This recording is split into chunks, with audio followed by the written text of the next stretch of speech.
Ну, опять-таки же, если смотреть с позиции человека, который здесь не живет, вот меня здесь не было несколько лет, сейчас я приехала и вижу, что, в принципе, наверное, к хорошим сторонам можно отнести то, что город очень сильно развивается, то есть очень много новых зданий, каких-то новых магазинов, предприятий и так далее. Поэтому я не считаю увеличение населения какой-то проблемой, потому что есть рабочие места, вот, при том, что известно, что из нашей республики есть небольшой отток, да, там в Россию, в другие страны, тоже, опять-таки же, ну, вот это вот увеличение населения будет покрывать вот этот фактор. زیاد شدن نفوذ یکی امین نظم شهر به هم میزند و این دلیل است که آلودگی سرک‌ها جزیر می شود، کوچه ها خراب می شود و همچنان یک دلیلش امیه که باعث خوب به نظمی یک شهر و یک جامعه می شود دیگه.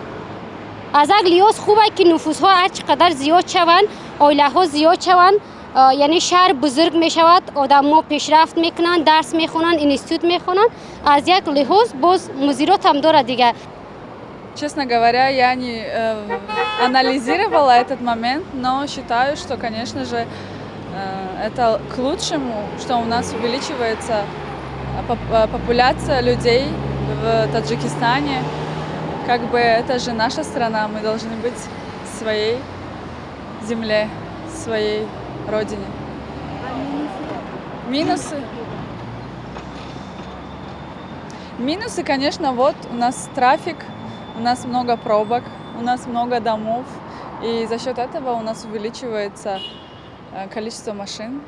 Population if increasing, that's no problem for any country. But you should be зиёдшавии аҳолӣ барои ҳар кишвар мушкилие нест.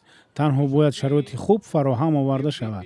аз ҷумла оби тоза, ғизои кофӣ, боду ҳавои хуб ва тоза нигоҳ доштани муҳити зист. ин чизҳо муҳимтар аст. афзоиши аҳолӣ ба сари худ мушкилие нест.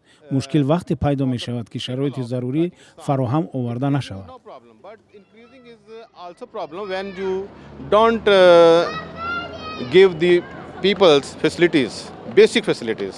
тарафи бадиш он аст ки ҳозир ҷои кор кам шуда истодааст ва ҷавонони мо бисёртар ба шаҳрҳои хориҷа мераванд барои ки кор кунанд ва оилаи худро пеш баранд. хубияш дар он аст ки аҳолии мо зиёд мешавад ва ҳозира ҷавонон ҳама кӯшиш мекунанд ки ҳар як уже бизнеси худашро кушоянд дар соҳаи тиҷорат ва ҳама соҳо ва уже вақте ки бизнеси худашро накушоянд уже ҷои корам бисёр мешавад.